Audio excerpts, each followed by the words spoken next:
For Sunday, July 8th, you found the Georgia Gang. Topping our agenda today, Casey Cagle likes airplanes, flies all over the state.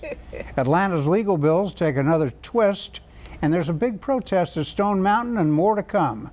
Some of the stories up for grabs on the Georgia Gang. From the Fox 5 studios, the Georgia Gang starts now. Glad you could be with us. We are joined today by Kathy Woolard. So glad you could be here, sitting in for Theron Johnson. We are in the home stretch of the runoff elections. We're not going to get to all of them, but we're going to be interested in the runoffs, even if the voters aren't, because that's our job, right? Right. And I'm not expecting much of a turnout, but there was an interesting twist in the campaign this week with the news that Casey Cagle has used state airplanes to a fairly well, about $260,000 in expenses. Phil, does that hurt him? Well, yes, it does. And just kind of for the viewers, everybody's asking us when is the date of the runoff? It's July 24th, and early voting has started. But it's certainly, you don't want negative headlines right now during the ad wars in this GOP gubernatorial runoff. And really, traditionally, you prorate the bill. You should have, if you're going to a fundraiser along with some state event, you know, you take it from the campaign and you back it up and you pay that portion. That's right. I've been writing stories about, I think I wrote my first story about state officials and their airplanes in the early 80s with George Busby. It seems to me that I did that. So this is not a new thing, but it's not a good thing. Kathy Woolard, it just looks like another sort of a swamp thing, the way Trump puts it. It looks like a public official abusing the trust that the voters put in him. Well, I think it is, and I don't even think there's any circumstance that an elected official should use a government-operated airplane to get to and from a campaign event, period. That, you know, that get your own plane, use somebody else's plane, but don't use the taxpayer's plane because it gives you an unfair advantage over your competitors. And then there's always the gray areas of people just, you know, sort of just saying, well, I was over here, but then I went to this campaign event and then I took the plane back. And he's flying from Atlanta to Gainesville. Well, that's the point I was going to make. Like 20 minutes, right? 55 trips to his hometown of Gainesville, or flying in and saying, oh, by the way, drop me off in Gainesville. Yes, yeah. That's a pretty good taxi service. To avoid that backup of traffic on 85, right? That's pretty good traffic service, Phil. Well, I think we're all in kind of agreement. He needs to go back and he needs to reimburse for some of those trips that were just, whether it was to the hometown or whatever. So to my main point, I think Brian Kemp, the Secretary of State, is gaining in this race. He was well behind Casey Cagle in the runoff.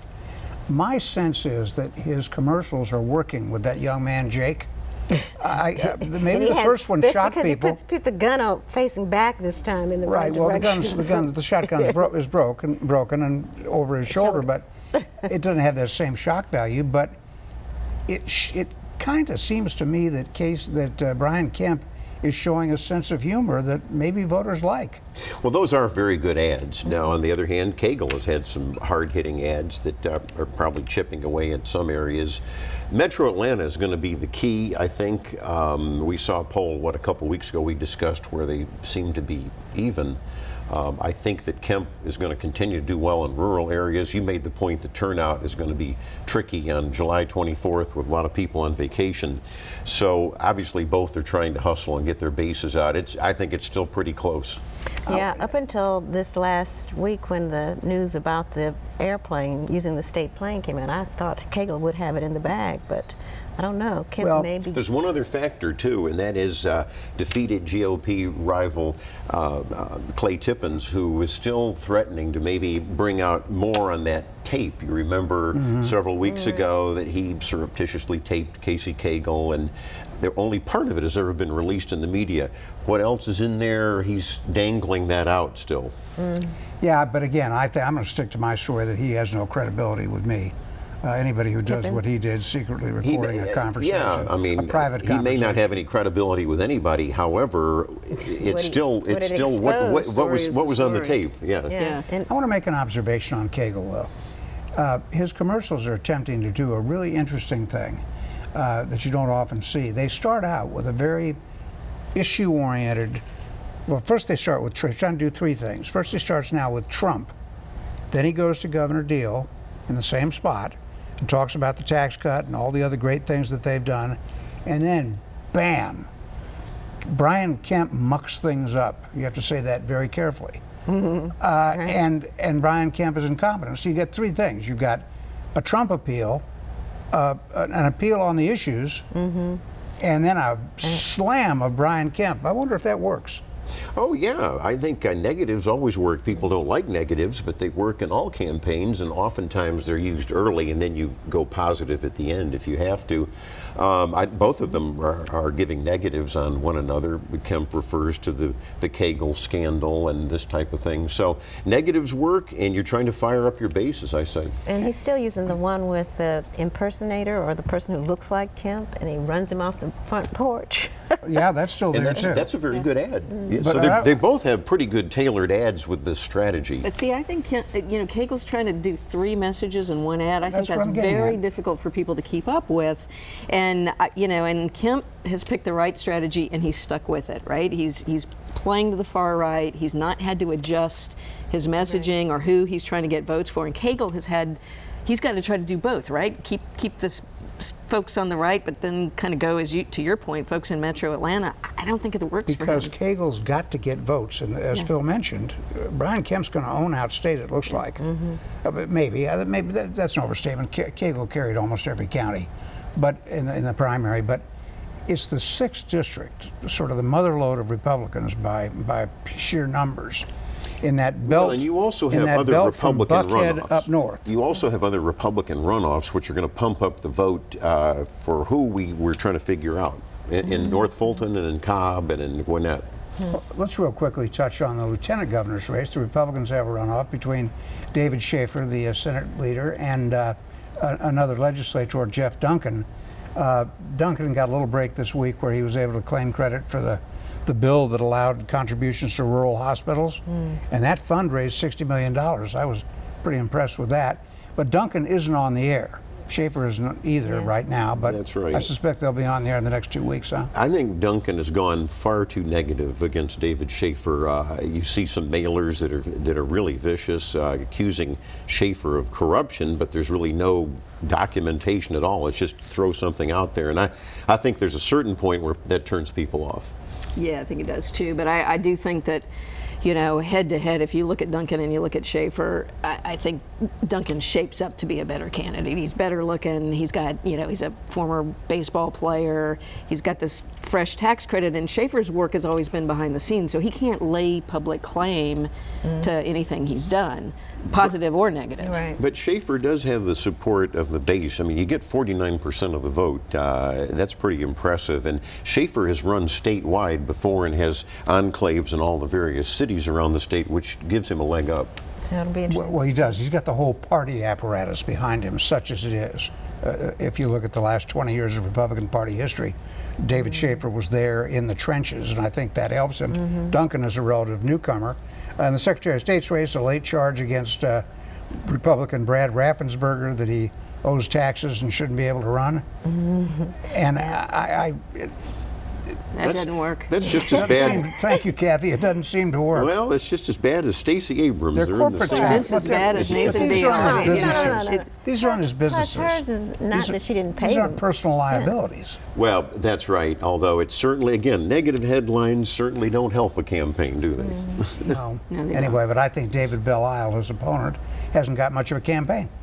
So I think Raffensperger, who showed he will spend a lot of money on TV, will But will rise to remember, the top. again, the Republican runoffs in North Fulton and in Cobb County and Gwinnett, this is where both of these people are. Their supporters are coming out, especially with the gubernatorial. So that's going to be a tight race. The 6th district, oddly, has a Democratic runoff. That's right. Between Lucy McBath and Kevin Abel. So who knows? All right, when we come back, it's a familiar topic. The Atlanta legal bills just keep rising. It's a lawyer's bonanza at City Hall. Stay with us. Have a question or comment for the Georgia Gang? Visit their website at fox5atlanta.com. Last week, Phil and Alexis talked about the new legal bills at City Hall, $7.5 million to defend the city from all the subpoenas involving the Kasim Reed administration.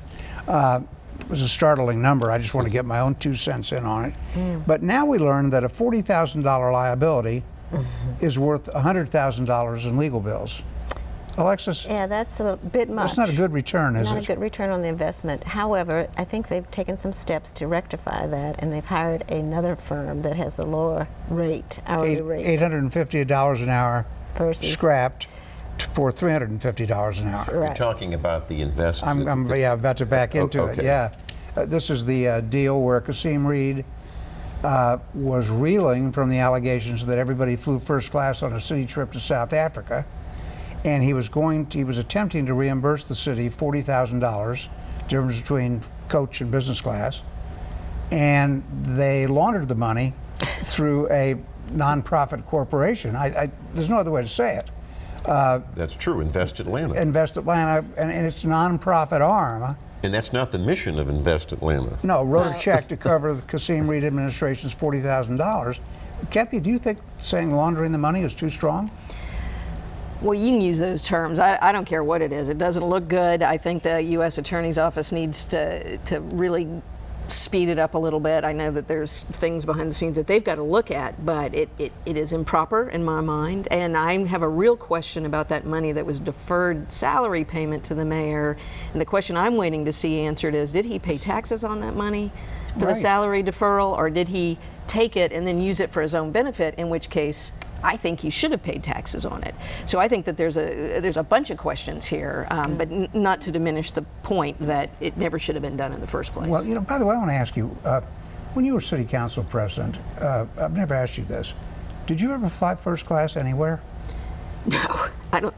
The only time I fly first class is when I get bumped up because I'm a frequent flyer. That is it. I've never done that. And I was trying to think about whether I ever even flew using taxpayer dollars. I don't know the answer to that question. I could have done it for a National League of Cities meeting, but usually I would pay for those things with my campaign funds. So I didn't fly very much for the city regardless. But it looks like the Reed administration was flying all over the place, huh? Well, he had a national presence for sure, and some of that was due to his partnership with Governor Deal. But that's no need for excessive spending. No, he did have a national stature, but so what? Well, you don't abuse the taxpayers' money with lavishness. You're absolutely correct about that, but it remains to be seen how he can justify what he did, and that's what they're looking into. I just don't understand, though, how somebody at City Hall can look at this $40,000 problem, and it's a problem. The feds are looking into it, as you mentioned, Kathy, and then say, what a good idea. Let's spend $100,000 on lawyers to resolve how the $40,000 event took place. But the city's got to get their hand around how much they're paying lawyers in the first place, and the council has got to make more demands about reporting for what those expenditures are, because that's not just a problem in this instance. It's played out in other instances. We've seen this before, these exorbitant legal fees. Yeah, so we're paying so much more in legal fees than any other jurisdiction. Somebody was telling me the other day, I think Mike Bowers made like $250, $260 an hour when he was investigating the school scandal, and I think these lawyers were paid $850 an hour. $850 an hour. Yeah. So granted, some time has passed, but not enough to justify that. These were sweetheart deals, and they were wrong. Yeah. In the meantime, just for the record, Keisha Lance Bottoms named Nina Hickson the city attorney. Looks like a good choice, and a very good choice, because as you remember, she was the one that fought back against Mayor Reed and said, we are going to comply with state law with regard to open records. And she refused the demands from Reed's people to slow walk them or to cover them up. And that was when she was at the Beltline. The Atlanta Beltline, and she and Brian McGowan, the CEO of the Beltline, said no to Mayor Reed, and it was a courageous move. But let's remember, not so courageous. She's the one who said it was a gray area about whether Keisha Lance Bottoms could serve as executive director of the Atlanta Fulton County Rec Authority and serve on the council at the same time. It was not. Right. I'm going to praise her on open careful. records, but I don't know how good an attorney she is. I don't know. I think she's probably a fine enough attorney. I just think I don't think she ever charged $850 an hour. No. Yeah. Another appointment made by Keisha Lance Bottoms kind of surprised me, not for any particular reason, but she named Joshua Williams of the DeKalb school system to be her deputy COO. He's an interesting fellow. It's just interesting. I don't have a feeling about him, positive or negative. Right. He made a bunch of changes in the DeKalb school system with that new superintendent, Steve Green. We'll see how that works out. Brian McGowan, it is said, I don't know why we elevate bureaucrats to this degree, but it's apparently a big deal that he's going to leave Invest Atlanta and go to Seattle. Leave the Beltline and go to leaving the Seattle. Beltline. He I'm was sorry. at Invest He Atlanta. was at Invest Atlanta. He's yeah. left a few places for the next Right. thing, yeah. Do you have a conflict talking about that? Because you're still so involved with the Beltline. No, I have no official role. I'm You just seemed in the public prints to regret that he's might be leaving. Well, look, there needs to be some stabilization there. He is a competent and capable bureaucrat, as you said, somebody who's used to managing the complexities of these kinds of things, and so to have turnover at this point in time is challenging. The Beltline, you know, is at the door of being able to put transit on it or not, at the door of being able to work with this new administration on affordable housing issues, and to have a delay in getting that stuff started is challenging. Yeah, I agree with Kathy. It's the bad time for Brian to leave. I'm impressed with him. We've interviewed each other, and he has a good vision, to your point, on transit. But that's going to be a tough one. All right, we got to get out. We'll figure out what we're going to do while we pause for a profit center. Stay with us. Have a question or comment for the Georgia Gang? Visit their website at fox5atlanta.com. Kathy Wooler just mentioned the Beltline and how near it could be to light rail, a transit component that I've always thought was essentially the purpose of the Beltline.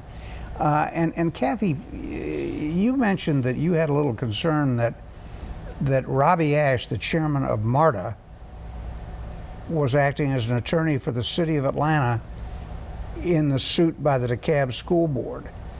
Are you suggesting that's a conflict of interest? I think it's a conflict of interest because if Mr. Ash is representing the city and, you know, Emory because Right. of this annexation, and has been part of creating a priority list that awards $600 million in taxpayer transit funds to the Emory line, that gets very murky in my mind. Well, that's that issue of Emory jumping the line, where the city of Atlanta voters voted the Exactly. half penny for transit. I can assure you, Thinking of- I did not anticipate that when I cast my vote. Well, there you go. And now all of a sudden that light rail line on Clifton Road corridor is suddenly Yeah. viable. And Robbie Ash, I was surprised when I saw his name involved. Now, he's a lawyer, and the chairmanship of MARTA is not a elected position or anything. Sure. He should be able to work, but I think he probably, in my mind, he needs to recuse himself from the vote on the MARTA priority list because of the clear conflict of interest in those two things. All right. Now, in the part of DeKalb County that's staying, not leaving, that would include Stone Mountain. July 4th was the scene of a protest. You don't think of July 4th as a day for protests.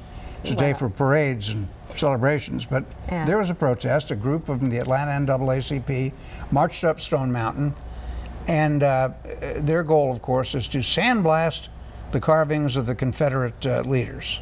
Yep. And you support them, don't you? Well, I really do have mixed feelings about it because I think the legislation really is at fault. It needs to be changed because the legislation says it's a memorial and a celebration for the people who died in the Confederacy and for the Confederacy. And I don't want to celebrate the Confederacy because it was not good to me and my ancestors. Right. But it is an amazing piece of art. Yeah, it is. It's the largest carving in the world of its kind, and I'm glad to hear that you have mixed feelings on that because I think it's terrible when you have cultural barbarians like the Taliban in Afghanistan wanting to tear down statues and ruin historic carvings. It's a part of our country. You can't It's erase history. No, but the liberals are trying to. Well- The far left, perhaps, Well, maybe not all liberals. But the legislation says it's a tribute and a memorial. Well, so it's they to the- should to the change, fallen. But they should change the legislation, and I like the notion of creating the tribute to Martin Luther King Jr. on top of the mountain with a Liberty Bell. But what's wrong with honoring the fallen, of whether you agreed with the Confederacy or not? These are men who died. They You were have ancestors. traitors. No, You don't honor That's traitors. Let's put it part in of political. the context of history. But Well, why do you these honor are but traitors? you memorialize the dead, and this is where you have Confederate cemeteries all over the South. They should be respected.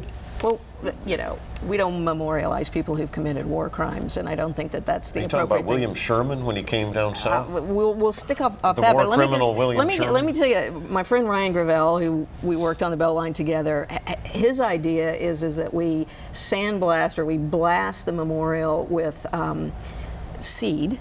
And you know, we spend a great deal of money cleaning that thing every year so trees don't grow on it and things, and just let it go wild. And it'll still be Well, there. that's ridiculous. People can still talk about it, but you might have a very So interesting sort of. you have a war. You have a war on history. Yeah, but you know, but Don't you want kids to learn about the Civil War Yeah, I and do. we want, in a we want to context? learn Here's in the what- proper context. Michael Thurmond, I think the CEO He's of got the good DeKalb approach. County, actually says leave the carving alone. It's a historical monument, whether you like the Civil War or the South or the North or not, and then explain it, especially to students. You oppose that? Well, I don't think No, it you need- could, and you could put a king thing there because he did say, "Let freedom ring from Stone Mountain." Yes, he did. I mean, Michael Thurman's on the right track. Well, you I have agree to with change state law to But elect. here's the That's what I'm problem. saying. There you go. Here's the problem. Stacey Abrams, the Democratic nominee for governor, is pledged to sandblast the carving. Now, our nation is very unsettled right now. And, you know, you've got Los Angeles renaming Columbus Day, for crying out loud. They're going back to the beginning.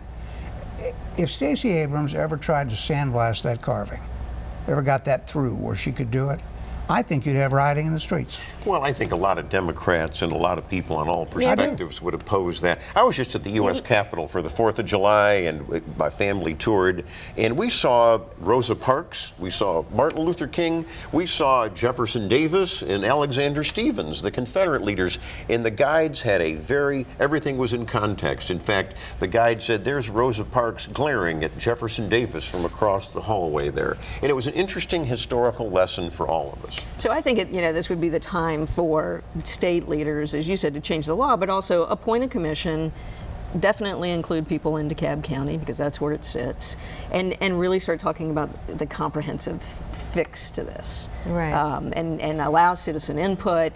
And do this in a way, as we had the discussion, and it's not similar, but about, the name of the airport and how we were going to work through that. And that was something that people felt like they had input into. But let's not and take we away made the that- celebration of ancestors who had fallen in battle. That was the main point of Then have Stonewall. those people be a part of that We commission. got to get out. We should mention, too, that the Atlanta NAACP said they're going to bring this whole thing up again for Super Bowl when it comes to Atlanta. Oh, swell. Just what we need.